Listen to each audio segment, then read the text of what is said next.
Salut à tous, c'est Loïc, bienvenue dans le carré pour cette saison 3. Je me sens seul.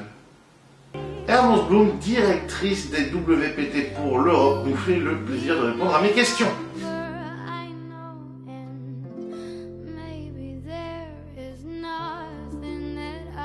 Hermance Bloom, bonjour. Bonjour Loïc. Merci d'avoir accepté l'invitation dans le carré. Merci à toi. Eh bien écoute, c'était un grand plaisir parce que déjà il n'y a pas beaucoup de femmes dans le milieu du poker. Et alors des femmes à responsabilité, il n'y en a pas non plus beaucoup. Des responsabilités, tu en as, et pas qu'un petit peu. Classé parmi les 10 Français les plus influents du poker, j'ai lu ça cette année. C'est vrai. Est-ce que tu peux nous dire exactement aujourd'hui en quoi consiste ton métier et ta position au sein du WPT? D'accord. Donc, j'ai rejoint le WPT il y a bientôt 4 ans, où je suis partie en Angleterre pour justement retrouver une équipe une équipe, c'était 2-3 personnes, où il y avait besoin de renfort au niveau marketing, relations publiques.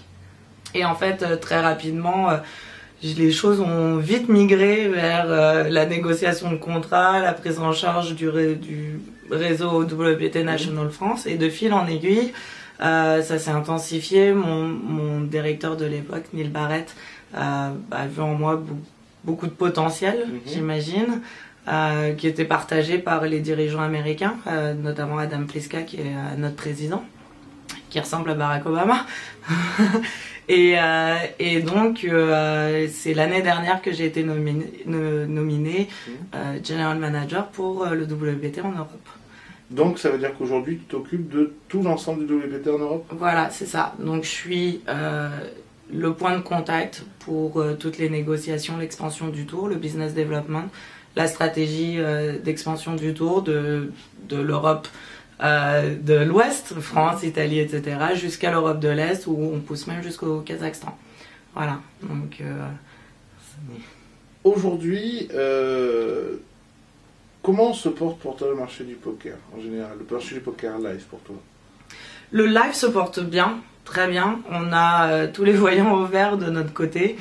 Des tournois qui augmentent en fréquentation, en popularité, donc c'est remarquable et on est très content. Aux États-Unis, ça se passe très bien, mais mes collègues américains eux aussi ont des records d'affluence d'année en année. Chaque étape enregistre de plus en plus de joueurs, comme c'est le cas pour nous aussi. Donc je dirais que on a réussi en Europe, parce que le WPT est quand même beaucoup plus récent en Europe, ça date d'il y a 5-6 ans à peine, à justement trouver une empreinte et proposer une offre différente sur le marché européen. Donc on est plutôt bien positionné. Avant ça, tu as eu une première vie dans le poker chez PokerStars. Voilà. T'en retiens quoi de cette période chez PokerStars? Énormément de bons souvenirs et d'avoir appris tellement de choses. Je me nourrissais de toutes les conversations dans lesquelles je pouvais être intégrée. Et quand j'ai commencé, j'avais toujours un attrait naturel pour le jeu. J'aime bien jouer au casino, des choses comme ça, sans le côté trop gambler, mais voilà, c'est le divertissement. Aussi bien que je vais aller au cinéma et faire un resto avec mes amis, si je décide d'aller jouer au blackjack 100 €, ou voilà, c'est que j'ai acheté ma soirée de divertissement, que j'ai décidé d'allouer ce temps et cet argent, ce budget à ça. Après, les cartes, j'ai toujours aimé, tarot, tout ce qui est jeu, etc. Le poker, je connaissais pas. Et le moindre magazine qui me tombait dans les mains, je lisais, j'épluchais tout, je regardais beaucoup de vidéos. Et j'écoutais les joueurs, j'étais à côté d'eux, j'écoutais des histoires de bad beat et des coups, et au fur et à mesure j'enregistrais le vocabulaire, et aussi bien auprès des joueurs que quand j'étais avec d'autres personnes de l'industrie, et voilà, et je connecte vite, je faisais le rapprochement entre telle et telle chose, et puis apprendre le marché. Mais ça, c'est un travail de documentation personnelle, et puis l'envie c'est surtout le besoin d'être crédible. Il n'était pas question que j'aborde un sujet sans savoir de quoi je parle. Et donc, il fallait que je m'adapte relativement vite, plutôt très vite. Et après, c'était vraiment apprendre le maximum pour pour tenir une conversation et être capable d'être reconnu comme ok, un élément qui c'est ce qu'elle fait, quoi. Voilà, c'est ça. Tu as donc participé à l'ouverture quelque part du marché français avec PokerStars. Voilà. Quand on avait notamment 2 campagnes bien spécifiques avec Gaël Monfils et Sébastien Chaval. Voilà, c'est ça.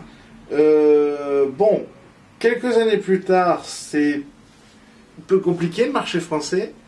Est-ce que vous l'aviez senti comme ça, vous? Bah, il y avait...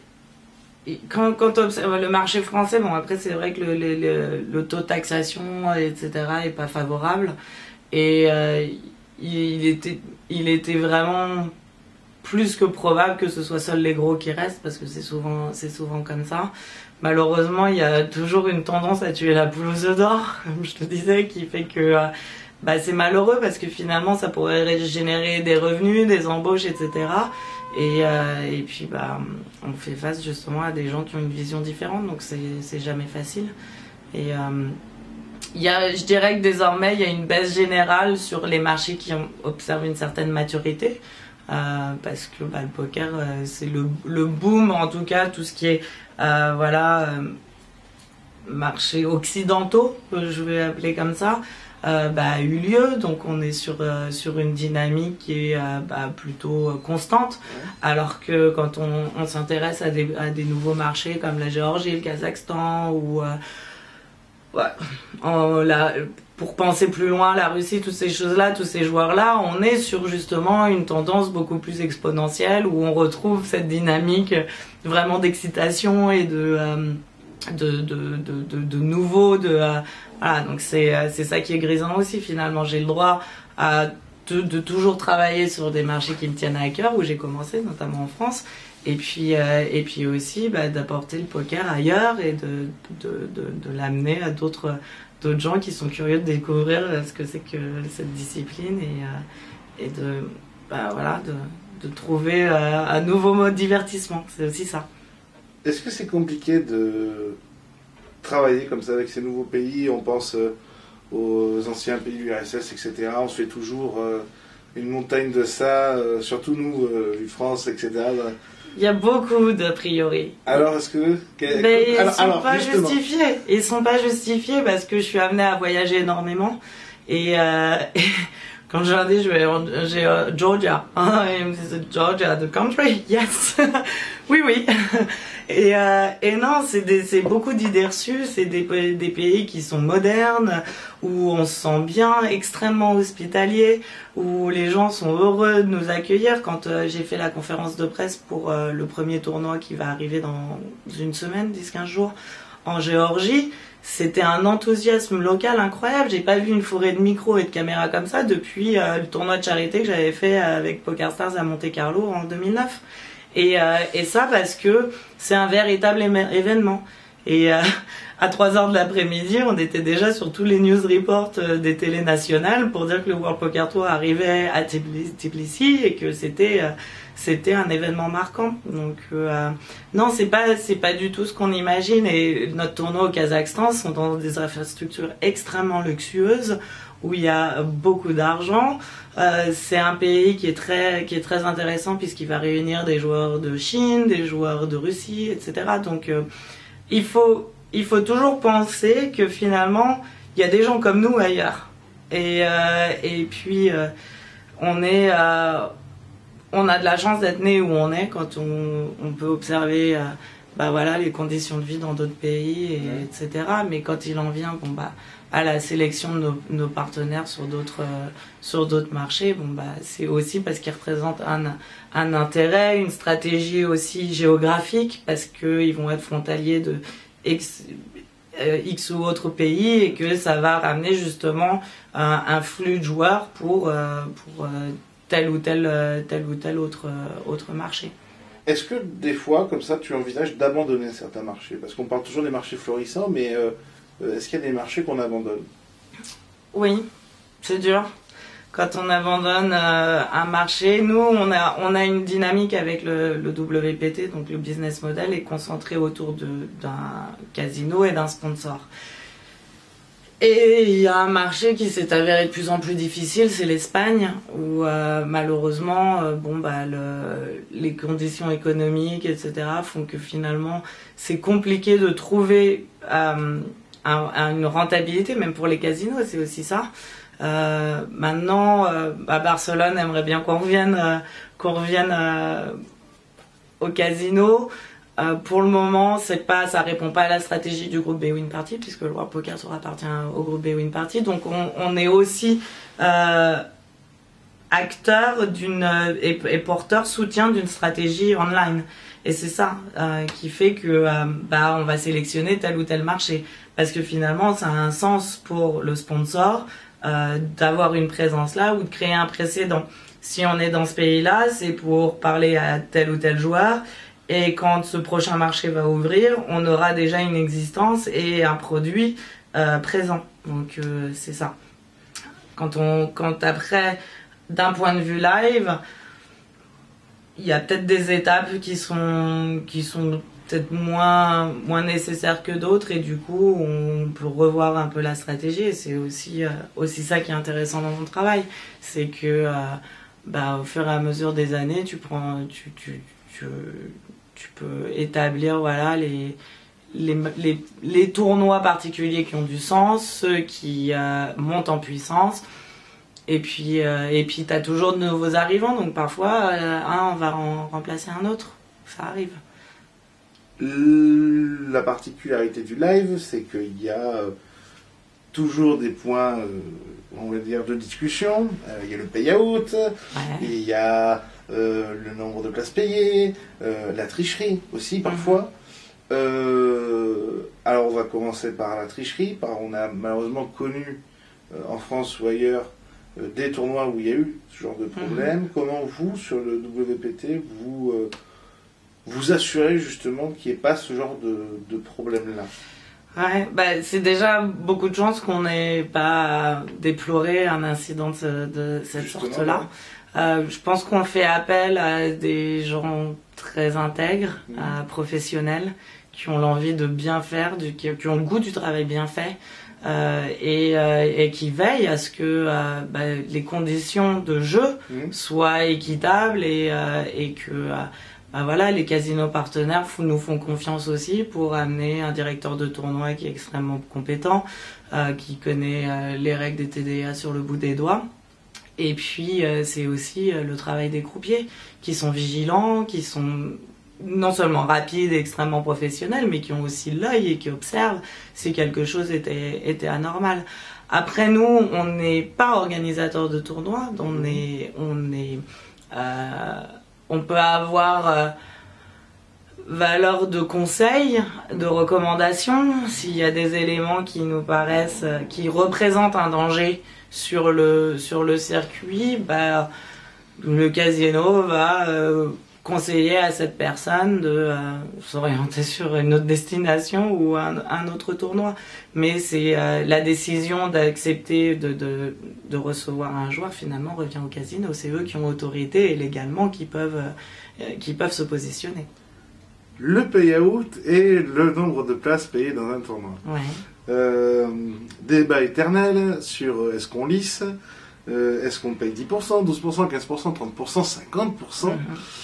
Toi, ton avis personnel là-dessus, toi qui as une nombre pléthorique de tournois derrière toi, maintenant quand même, t'en fais beaucoup, t'en as vu beaucoup, c'est quoi ton avis à toi?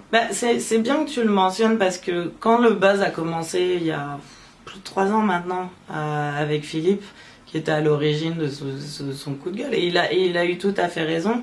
J'ai organisé une réunion à Vienne. Matt Savage, donc notre directeur de tournoi exécutif au WPT et président des TDA, est à Vienne justement pour le main tour. Et je lui ai dit, Matt, c'est important, j'ai besoin de toi. En Europe, c'est différent, ça crie de tous les côtés. J'ai vraiment envie que les choses changent, et on a un produit qui peut être amélioré. Et il est important qu'on organise une réunion avec des joueurs italiens, des Français, des Autrichiens, des Allemands, pour que tu vois un peu le paysage et qu'on puisse travailler sur une payout alternative. Et il dit ok, très bien. Et moi, j'avais envie de le communiquer. Finalement, on a fait low profile. C'était pas, tu me demandes mon avis personnel. J'étais déçue qu'on n'en parle pas puisque finalement, on est à l'écoute des joueurs, mais personne le sait. En tout cas, c'était relativement un petit comité. Puis quand t'as d'autres opérateurs qui sortent, voilà,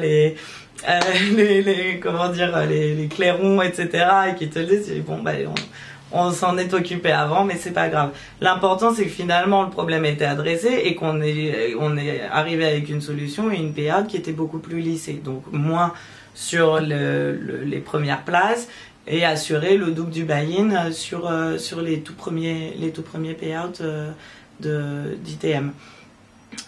Chacun a des vues différentes. Il y a un moment où, quand tu joues un World Poker Tour, ça reste une compétition de très haut niveau. Je comprends tout à fait qu'il y ait des positionnements différents sur des tournois plus locaux, hebdomadaires, mensuels, etc. Mais il y a un moment où tu as quand même besoin de créer la différence. Et quand tu gagnes un World Poker Tour, c'est significatif, ça te change une vie. C'est une somme d'argent que tu peux allouer à l'achat d'un appartement, une passion, n'importe laquelle, ou même ça démarre ta bankroll et puis en route pour le circuit et peut-être ce passage amateur pro. Donc il faut qu'il y ait un moment, le gain soit significatif. Donc il faut trouver un juste milieu. Tu peux jamais plaire à tout le monde. Il y a un moment où faut aussi se vivre avec ça. Mais je pense que dans l'ensemble, nos tournois, bon déjà les chiffres parlent d'eux-mêmes, mais ils sont vraiment plébiscités. La structure de jeu est agréable, confortable. Ils aiment voilà cette structure que Matt a élaborée. J'ai aussi beaucoup, au début, Matt, il était pas très fan, hein, parce que je lui disais, j'ai pas assez de jetons, je suis pas comment tu dis, assez de profondeur. Non, c'était, ouais, mon offre est pas assez compétitive, mon offre de tournoi est pas assez compétitive, je fais face à ça. Il me dit, ça a pas de sens, je lui dis, je sais. Parce que au final, c'est pas le nombre de jetons, c'est le M qui compte. Mais va expliquer ça à des joueurs amateurs on va leur dire, pour 250 €, vous avez 50 000 de jetons. Mais vous allez en payer 1005 et on va vous donner 20K. Non, passe ma structure à 30 000 de jetons. Bon, et j'ai dû un peu, c'était pas batailler, mais argumenter. Et puis c'est pas facile quand t'es toujours une jeune fille, que t'arrives fraîche, mais avec un œil, voilà, d'observatrice et je suis vraiment à l'écoute des gens. Pour le coup, je pense que c'est une des choses voilà qui me caractérise, c'est que je suis toujours auprès des joueurs, à les écouter et tant que possible, il n'y a jamais une remarque qui est laissée sans réponse. Quelle qu'elle soit, j'apporterai un élément de réponse. Ça peut être positif ou parfois ça peut être désolé, c'est pas possible, mais en tout cas, c'est jamais ignoré. Maintenant, voilà. Et Matt, finalement, c'est un grand fan maintenant. Quand on avait organisé un sommet de nos casinotiers à Los Angeles, il avait nos partenaires il avait plébiscité cette régularité. Consistency, c'est la régularité, mais dans l'organisation, le fait qu'il y ait un certain mode de fonctionnement et une sorte de norme qui est entretenue d'un pays à l'autre, etc.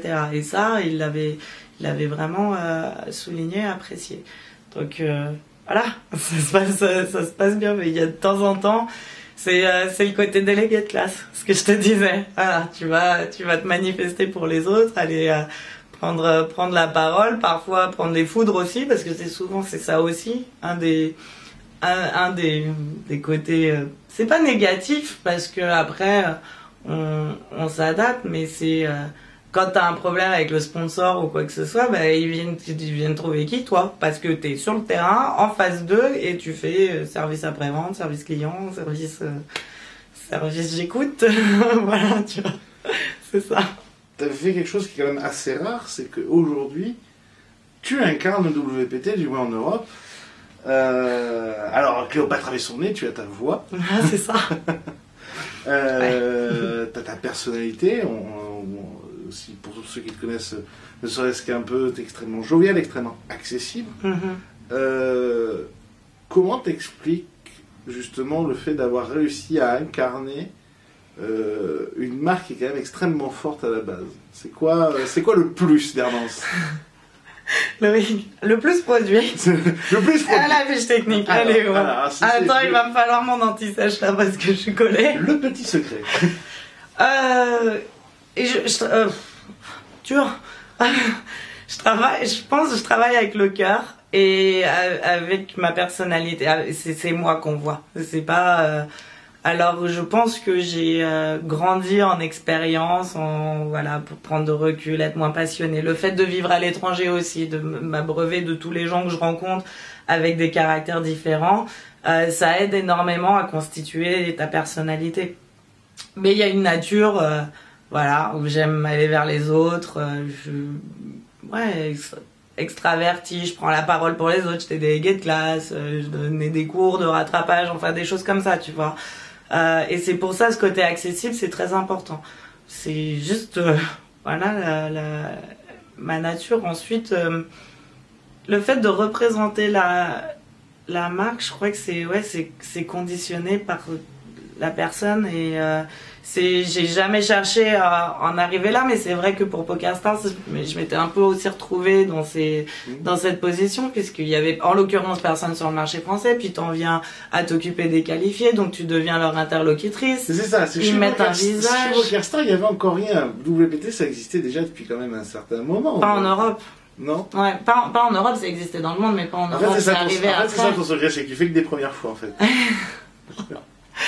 Non, quand je suis arrivée au WPT, il y avait 2 ans d'existence. Mais c'était, somme toute... discret. Oui. Et puis, il n'y avait pas encore cette empreinte nationale, etc., qu'on a vraiment développée et structurée. C'est pas évident comme question. Ça me plaît, en tout cas. Je prends le compliment avec plaisir. Voilà. On parle des choses positives, il y en a plein. Forcément, il y a des choses plus négatives. Qu'est-ce qui t'a le plus déçu dans ce milieu du poker? J'ai pas eu beaucoup de déceptions. J'en ai quelques-unes. Après, comme quoi? c'est que parfois c'était plus il y a longtemps, mais les grosses déceptions, je les ai essuyées avant le poker, et ça m'a forgé. Mais c'est pas tant des déceptions, c'est plus des leçons, et puis c'est le monde du travail, hein, donc voilà, c'est peut-être que pour certaines personnes il y aurait une misogynie latente, ou c'est difficile de comprendre qu'une femme puisse voyager, être appréciée, reconnue, et puis voilà, avoir le contact facile. Ça, c'est un truc, c'est pas que le poker, parfois les gens envient ça, de nouer rapidement le contact, que les gens se sentent à l'aise avec toi très facilement, ils vont parler, s'asseoir, ouvrir et écouter. Et c'est vrai que j'ai nature à... Enfin, je parle beaucoup, surtout là, c'est dur, mais j'aime beaucoup écouter les autres, et puis j'attache beaucoup d'importance à ce que les gens font à côté de leur travail, etc. Et j'identifie pas les gens à leur boulot, ce qui pourrait parfois limiter certains. Mais non, la seule chose après, c'est d'ordre corporate. Quand tu es dans des grosses entreprises, parfois il y a des choix qui te semblent pas justes. T'es convaincu, intimement convaincu de certaines choses. Et puis, ça va pas dans ton sens. Bon, t'acceptes les décisions, mais parfois il y a certaines choses qui sont plus lourdes de conséquences, et puis c'est regrettable. Mais c'est encore une fois, c'est le monde du travail. Donc, bon, l'un dans l'autre, voilà. Il faut choisir ses combats. Il y a souvent une phrase qui revient, c'est les femmes sont beaucoup plus dures entre elles que les hommes entre eux. C'est vrai? Tu penses que c'est vrai, ça, ou pas? Est-ce que tu as l'impression que le regard des femmes envers toi dans le poker est peut-être plus dur que celui des hommes? Non. Je crois que c'est peut-être justement un des points positifs, c'est que j'ai pas le sentiment d'avoir cette rivalité. Au contraire. C'est même plutôt le contraire. J'ai une confrère, Yvonne, qui travaille sur le Battle of Malta, qui vient me voir. Donc j'étais... comment tu dis en français? En fait, j'étais conférencière, enfin, Ouais. tu sais, aux European Poker Awards sur le panéliste avec Edgar Stuchley et un autre de mes casinos partenaires. Elle vient me voir en me disant je suis ta carrière depuis longtemps, vraiment j'ai beaucoup d'admiration, c'est génial parce que les femmes prennent une importance différente, mais c'est aussi le cas pour Kirsty Thompson qui fait un super job chez PokerStars et qui est maintenant à la tête de toute l'unité sponsoring des joueurs pro, même si le nombre de joueurs pro diminue. Ah là, il y a plus grand monde à la ratisser. Le truc, c'est que c'est une jeune industrie. Il faut remettre les choses dans leur contexte. C'est une jeune industrie. On a vraiment commencé à staffer les équipes en 2008, 2010, surtout en France avec l'ouverture du marché. Et donc, il faut laisser aux jeunes le temps de grandir. Des jeunes filles qui sont à l'heure actuelle RP ou quoi que ce soit vont accéder plus tard à des postes. Donc c'est pas que le visage change, c'est que c'est des personnes qui prennent en responsabilité parce que c'est des années d'expérience qui parlent et finalement, que ce soit une femme ou un homme, c'est la personne légitime à ce poste à ce moment-là, tout simplement. Après, je ressens pas la rivalité. Les joueuses, j'ai beaucoup de sympathie pour elles. J'ai un positionnement différent puisque je suis du côté de l'industrie et de l'autre côté de la barrière. Donc, non, je vais toujours saluer les croupiers, les croupières. Enfin, ce serait indécent de le concevoir différemment, à mes yeux. Mais encore une fois, ça n'engage que moi. Hermance, dernière question. Dernière question. Le jour où tu vas arrêter ce milieu du poker, le jour où tu vas passer à une autre histoire, t'auras envie qu'on retienne quoi de toi en tant que femme et en tant que patronne du WPT Europe? Peut-être que quand j'arrêterai le poker, si j'arrête, je serai plus au WPT, je sais pas. Mais je pense que ce sera certes, avoir participé à l'expansion du tour d'un point de vue professionnel. Avoir créé la différence, apporter un produit, un divertissement que les joueurs aiment, qui est prisé, et aussi bien par les joueurs que nos partenaires, les casinos comme les sponsors. Et aussi pour mon équipe, c'est important, j'ai envie de léguer quelque chose, des valeurs humaines de travail, d'encouragement, moi je crois beaucoup en la révélation des autres par le soutien et déléguer, mais aussi accompagner cette forme de transmettre. Et dans le poker, j'ai eu beaucoup de choses. Quand tu me demandes les choses négatives, il y a peu de choses qui me viennent à l'esprit parce que j'ai vraiment fait de bonnes rencontres qui m'ont propulsé et aidé sur le chemin, et j'ai envie de léguer ça à mon tour. Et je le fais, j'espère le faire, je pense que je le fais. Il y a une dynamique qui s'instaure là avec mon équipe et qui monte, qui gagne en autonomie, qui prennent des initiatives. Ils sont passionnés, ils ont envie de bien faire, et c'est quelque chose qui perdurera et que j'ai pas eu toujours la chance de trouver quand j'étais dans ma carrière précédente. Et je trouve que c'est important parce que finalement, oui, tu laisses une empreinte dans l'industrie et c'est très intéressant. Mais c'est aussi c'est marquer les gens d'un point de vue plus personnel et d'avoir peut-être mis autant de ma personne dans mon travail et que ce soit apprécié, qu'on s'en souvienne. Voilà. Merci Hermance. De rien.